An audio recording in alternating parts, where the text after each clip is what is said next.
So Anne-Marie's is going to be talking next about dyslexia and her work. And also then at about 11:15, we have Mark Stoddard coming on board. Mark is an international artist and extremely well known all over the world. His sculptures have been given to Nelson Mandela and Bishop Tutu, and Scottish Parliament, and a whole load of other things. He's raised funds for education for children in different schools around the world. He's built schools. He's a great supporter of education. He's dyslexic himself, and he'll talk about that on his own book.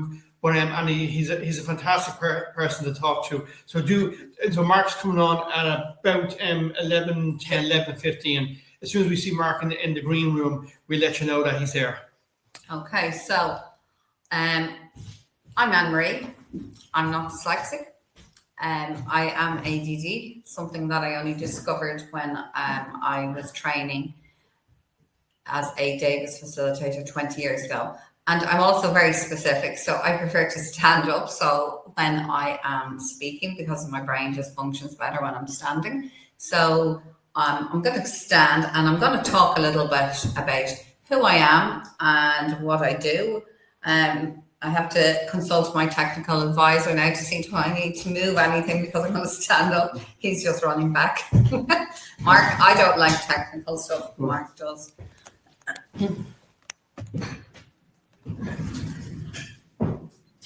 Okay, so a lot of the work that I do is one-to-one. So I work one-to-one with clients, young children, teenagers, adults. As I said earlier, my youngest student was 4.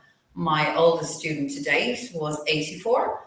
I did a maths program with her because she was really struggling with trying to function in a cashless society, I suppose. And the one thing that is very important, and one of the things that I always discuss and focus on when I'm working with my students, whether they be adults or children, is the concept of who am I? So if somebody asks me who am I could say I'm a financial controller. I could say I'm a mother. I could say I'm a daughter. I could say I'm a dyslexia expert, a wife, a mentor, a homemaker, and last but not least, a grandmother. But they're all labels, and they only tell part of the story.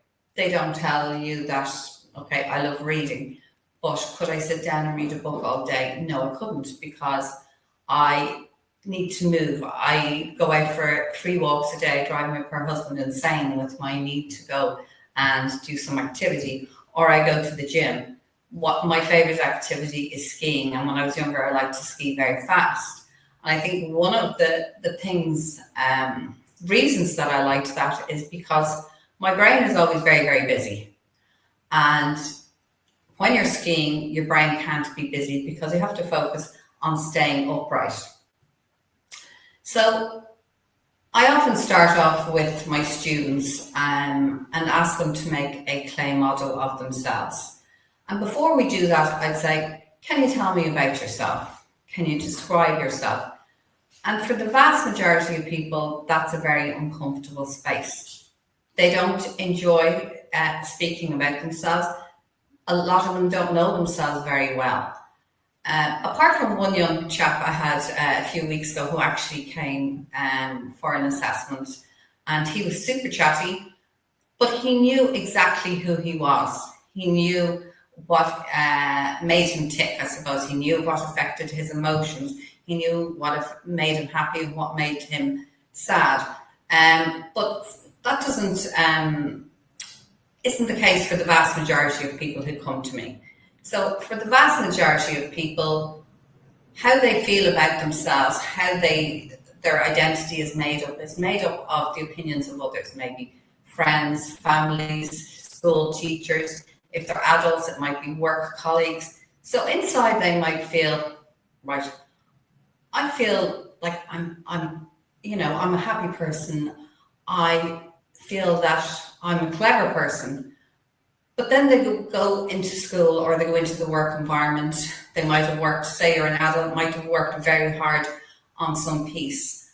and then somebody like either criticizes the length of time it took them to do that particular piece of work, or they don't like the finished piece.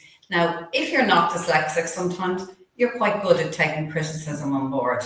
But for many people who are dyslexic, or neurodiverse in any way for that matter, I mean, I used to be very, very sensitive until I grew a thick skin, because when you work with kids for 20 years, I can tell you, you need a thick skin because they are very, very honest. And there is actually nothing wrong with honesty. What people don't like, I suppose, is just criticism just for the sake of criticism. So that's why I say that labels like mother, daughter, sister, dyslexic, ADHD, that's not who you are.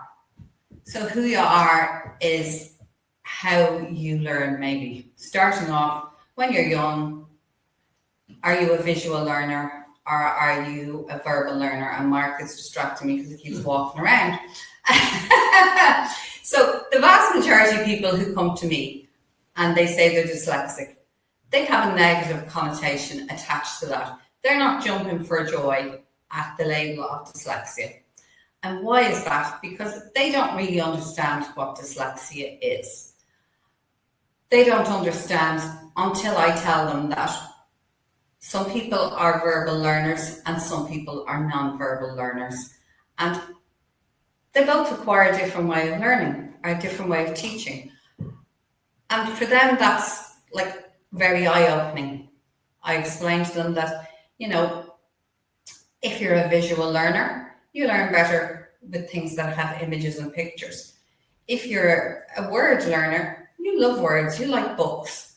So I'm going to give you a little exercise. So if you close your eyes and I say the word cat to you, what does that bring to mind? So for some people, it will bring to mind a picture of a cat. I mean, we all know what a cat looks like, most people anyway. But for some people, they'll just instantly see the word cat. Similarly, if I say words like dog, house, plane, etc.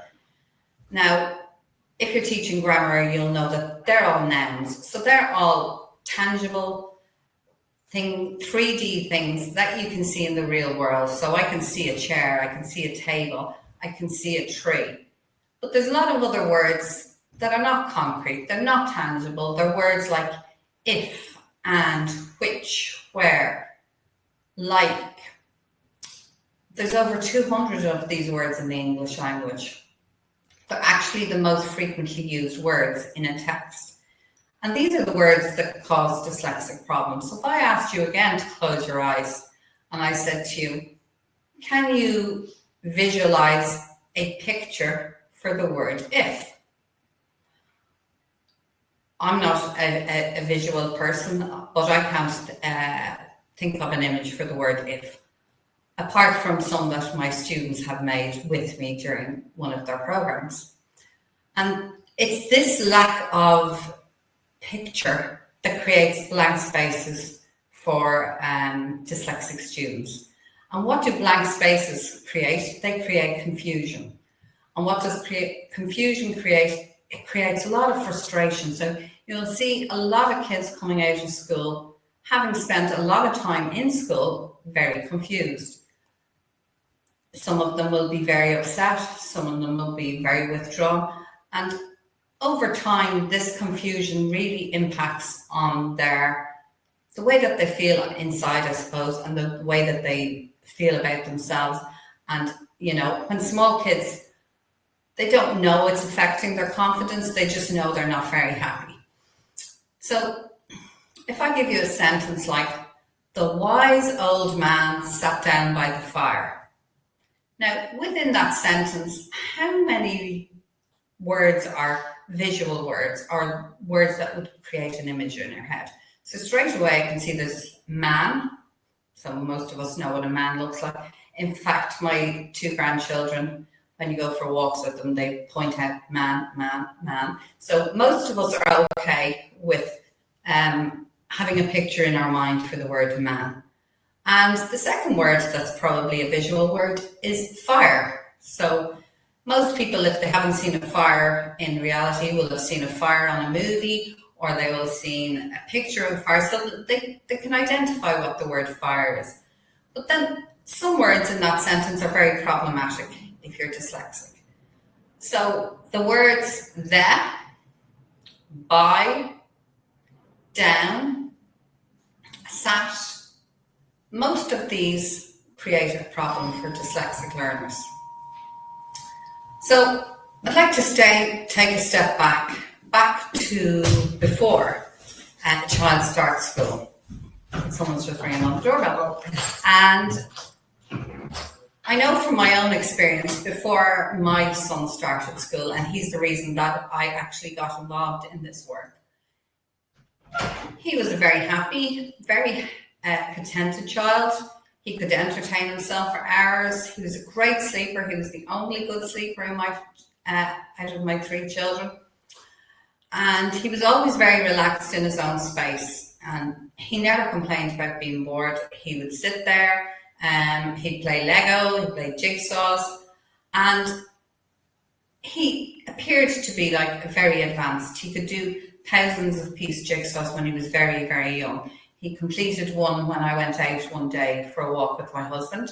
He was 2 at the time, and we had been working on a jigsaw, because I love jigsaws, and it was the skyline of New York, and it had all Warner Brother characters set into the skyline.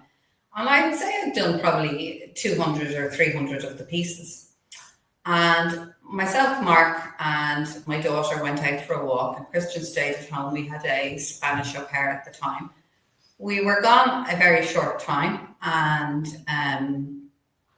I came back and the jigsaw was completed.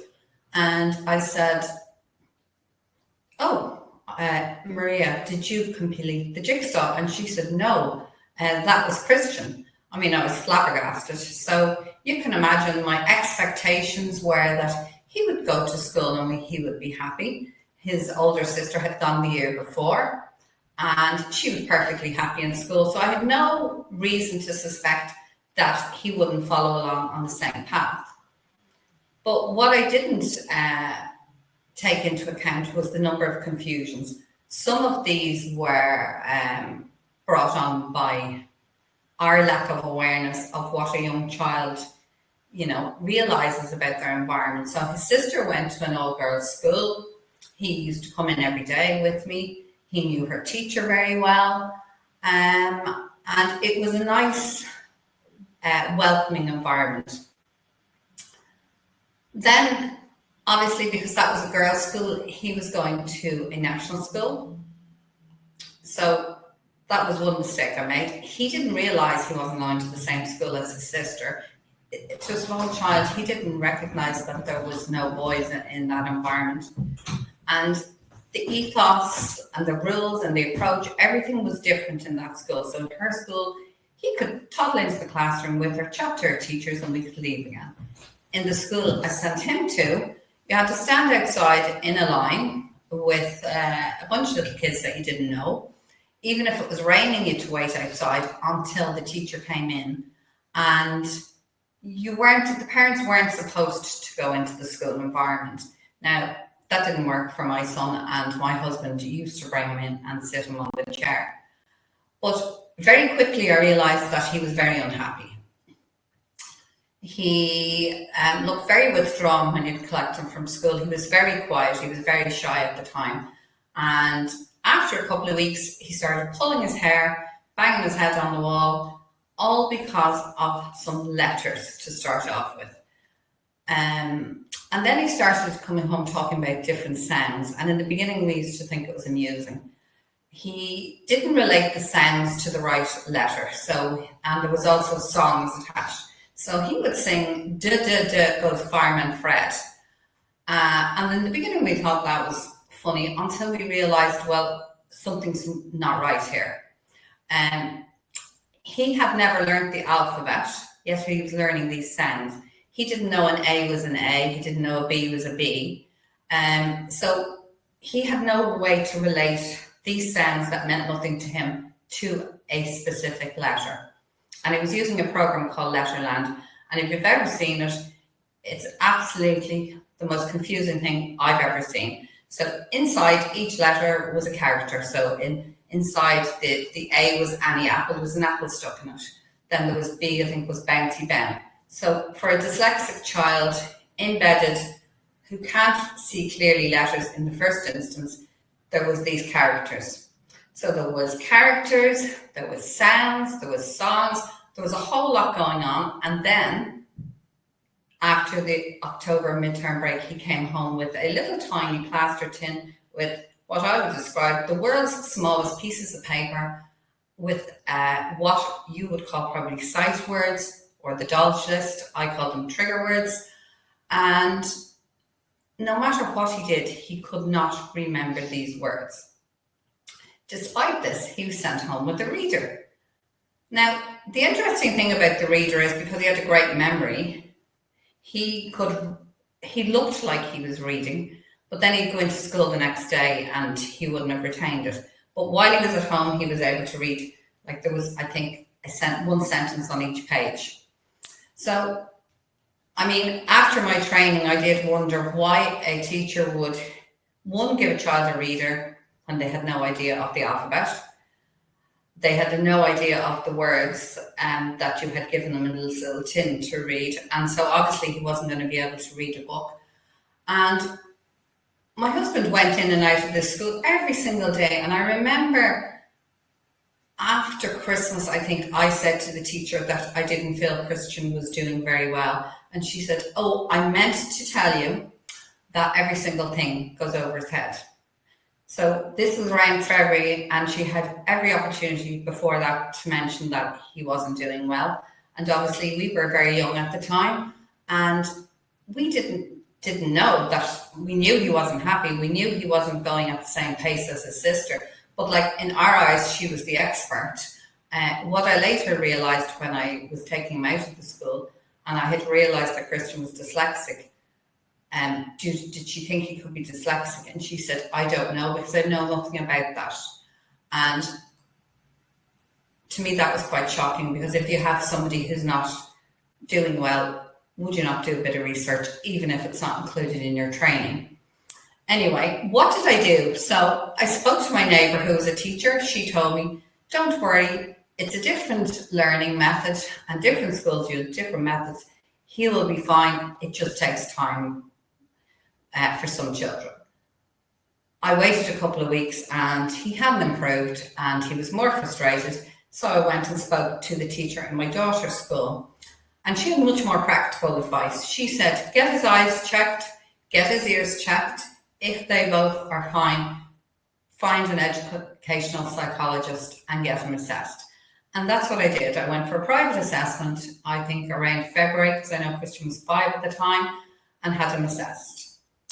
He, at that time, had a way above average score in maths. His English was below average. And so I decided he's not doing well in this school, so I'm going to move him to another school. So for senior infants, we made the decision to move him to another school. And I got his school report from the first school, and on it the teacher had written that Christian had struggled to learn to read, but had blossomed into a confident reader by the end of the year. Now, there's not that many kids of age 4 and like 5, just gone 5, who are confident readers, but Christian definitely was not one of the few. He was not a confident reader. He couldn't read. And so I knew then that I'd made the right decision to move school. So we moved school, very happy. He went to Sutton Park, loads of trees to climb, run around. He was flying along at everything. But the English was still a problem, and the teacher suggested that maybe Christian should stay back. I remember at the time I was very emotional, which I used to think was a bad thing. I now know that's not a bad thing. Emotions are very important, but in those days people thought that it was a sign of weakness. But it's not. It's a sign that you actually care and are passionate about something. So lots of people come to me and they are very emotional about their children and about the stress that their children are going through. And that's just a very natural response. But anyway, I said to the teacher, absolutely no way is Christian staying back. I come from a family of 4, and we were very much a family of mixed abilities. We all looked different, and obviously the insides of our brains also functioned differently, which is only logical. I mean, people think that dyslexia runs in families, but that's when people are thinking of it from a negative standpoint. I've never met any family where everybody thought and learned exactly the same way. So some of my siblings, they didn't enjoy school that much, and the consequences are not always good when you're struggling through school. So I did not want the same experience for my son. So there was no way he was staying back. And my reasoning to her was, okay, so he's at the top of the class in everything bar English. Some other children who are younger than him are going to move into his class. He's still not going to be the best in the class at English. He's probably still going to be at the bottom. And all that will have happened is that his confidence will have been impacted, and he still won't have learned how to read. So I let him go on in school, and I'm glad that I did. I would say to any parent that go with your gut instinct, that parents know their children best. But in first and second class, Christian was very fortunate. He had a male teacher. The male teacher realised that something about the way Christian was trying to learn to read was not the same as some of the other students in the class. So he used to get a pencil and draw little pictures above the words for Christian. And when the class would be noisy or stressed, he'd get out his guitar and he'd start singing songs. He had another game he used to play. He used to leave the room and come back and pretend to be his twin brother. He'd take off his glasses and his watch and mess up the desk. And everybody knew it was him, but it still entertained the children and gave them a break. So he knew that different kids needed different things. And around this time, I read a book called The Gift of Dyslexia by Ron Davis. And I remember reading it, and the book described my son like down to a T. I was going, that's him. I knew he was dyslexic, and it confirmed what I thought, that he was dyslexic, because I'd had him assessed when he was 5, as I said earlier. And straight away, when I read the results, I said, definitely he's dyslexic. But the psychologist said to me, I can't give you a diagnosis of dyslexia at the age of 5. He's too young. We're not allowed to give a formal diagnosis till they're 8, which is crazy because all they do is fall further behind. So what did I do then? I went in search of somebody who could provide a different solution. So I had Christian reassessed at 8. She confirmed what I knew, that he was indeed dyslexic. I found somebody who used the method that I use, and which was the Davis method, and it was a fantastic lady called Sister Antoinette. And as she began to work with Christian, I could see the difference in Christian. He became more confident, he became happy, he was less concerned with the label of dyslexia, because as parents we might think, oh great, at least I have an explanation. But for kids, sometimes when someone gives them labels like dyslexia, dyspraxia, dyscalculia, ADD, ADHD, autism, it doesn't matter what the label is. 1, kids don't always understand what it is, and 2, it doesn't always sit that well with them.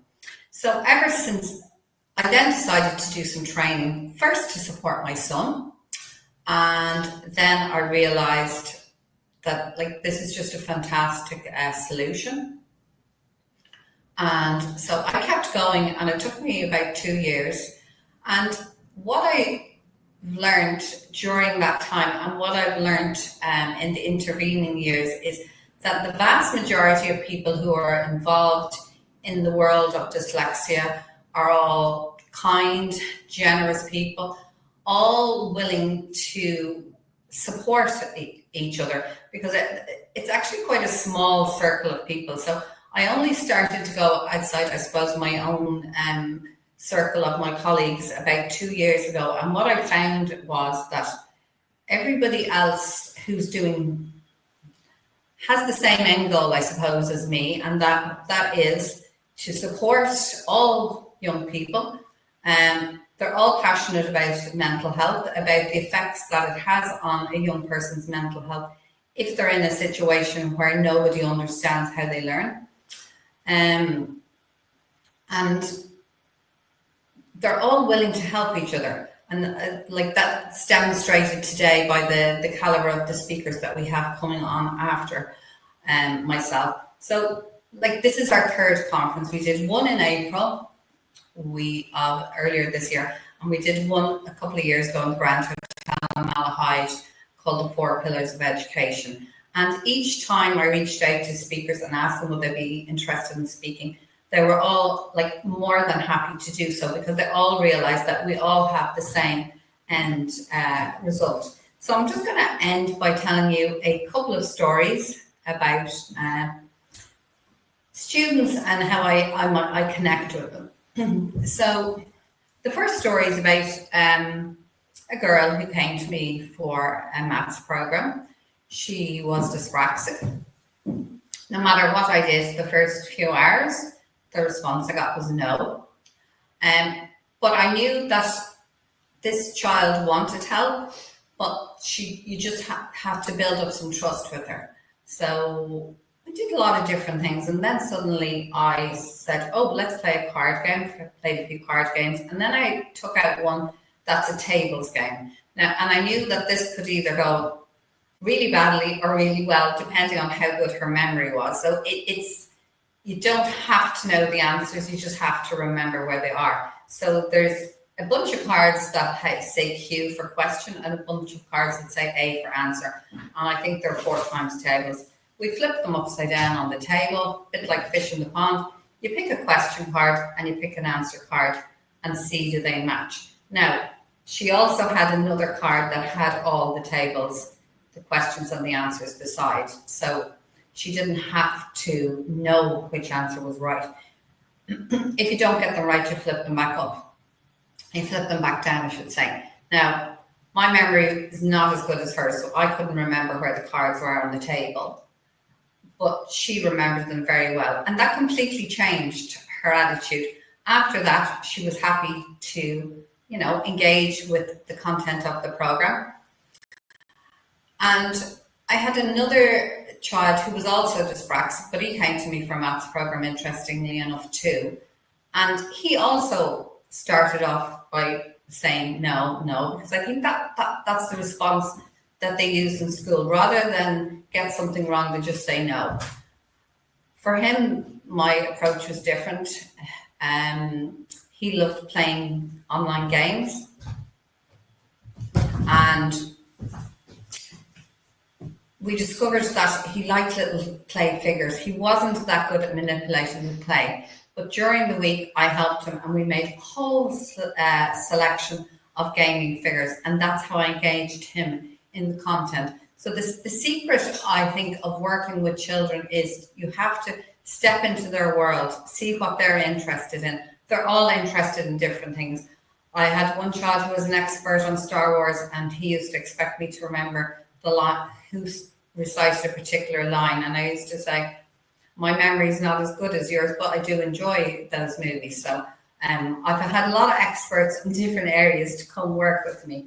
So I'm going to end just by telling you one last story, and then we're going to welcome Mark Stoddart, who's been waiting in the waiting room for me to stop talking. And this particular child, one day, I'm going back to what I started off with, and that is identity.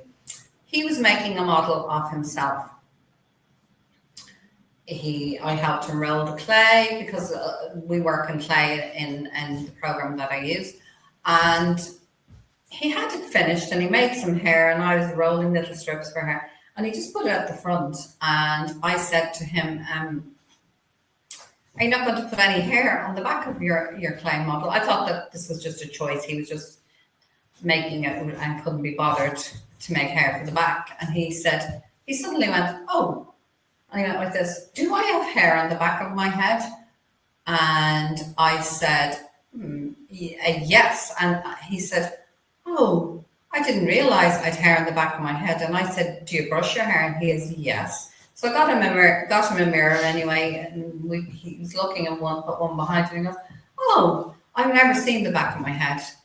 And I suppose that, ties it all together really nicely, that, our identity is based on what experiences we've had, positive or negative.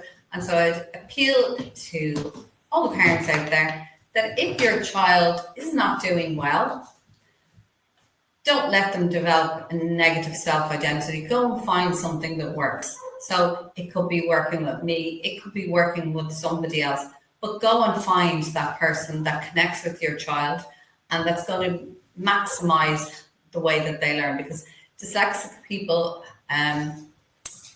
they're not only relevant, but they're essential to the future of the world. So, they're the ones that are going to come up with the creative solutions that are needed to solve what's going on in the world at the moment. So thanks very much for listening, and I'm going to sit back down now that I'm finished talking.